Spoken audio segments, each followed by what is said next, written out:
जय श्री श्याम दोस्तों, एक प्यारी सी कहानी के साथ। तो आपने कई बार घरों में देखा होगा कि पत्नी पति से पूछती है कि जी आज मैं खाने में क्या बनाऊं। तो पति बोलता है कि आप कढ़ी बना लो। तो पत्नी कहती है नहीं जी, कढ़ी तो बिना हरे धनिए के अच्छी ही नहीं बनती।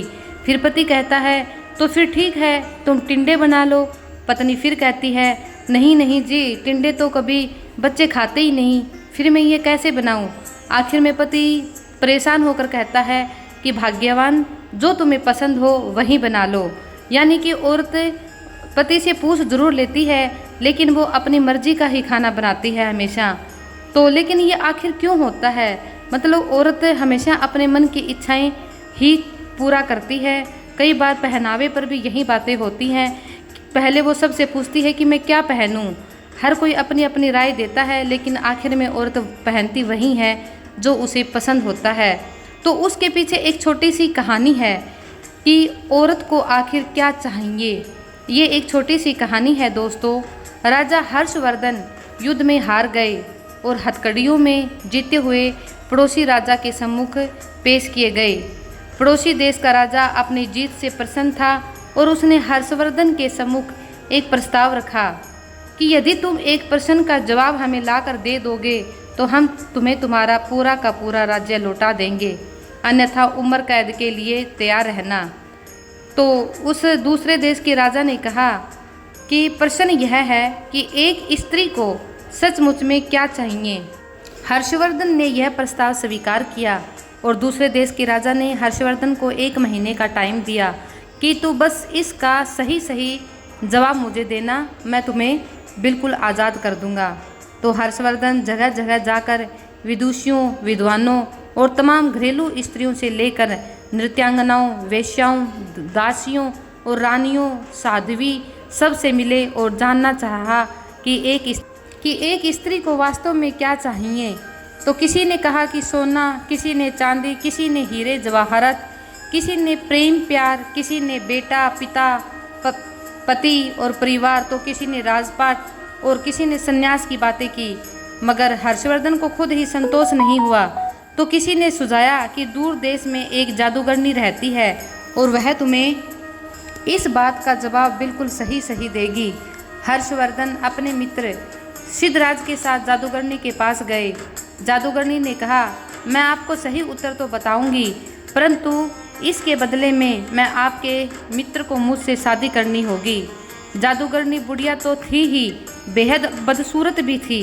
हर्षवर्धन ने इस पेशकश को मना कर दिया, मगर सिद्धराज मित्र के जीवन के खातिर जादूगरनी से विवाह को तैयार हो गया। तब जादूगरनी ने उत्तर में बतलाया कि स्त्रियां स्वयं निर्णय लेने में आत्मनिर्भर बनना चाहती हैं।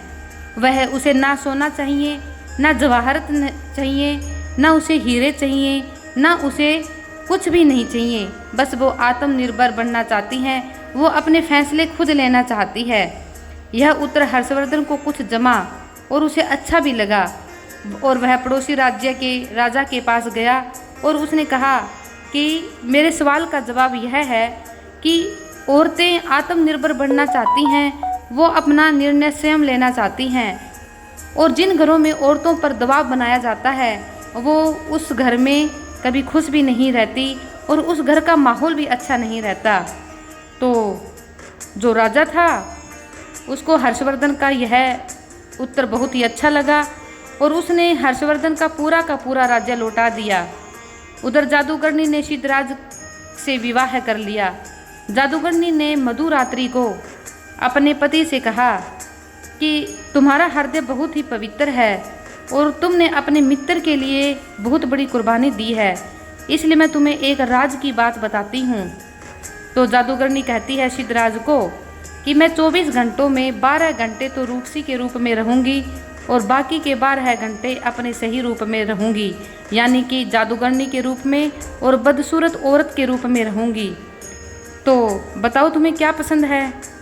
सिद्धराज ने कहा कि हे प्रिय, जब तुमने अपना कि तुम तो इस बात का उत्तर जानती हो कि औरत अपना निर्णय लेने में ही सुखी रहती है, तो तुम मुझे इस बात का प्रश्न क्यों पूछ रही हो कि मैं रूपसी रूप में रहूं या जादूगरनी के रूप में रहूं। जो तुम्हें अच्छा लगे तुम उसी रूप में रहो।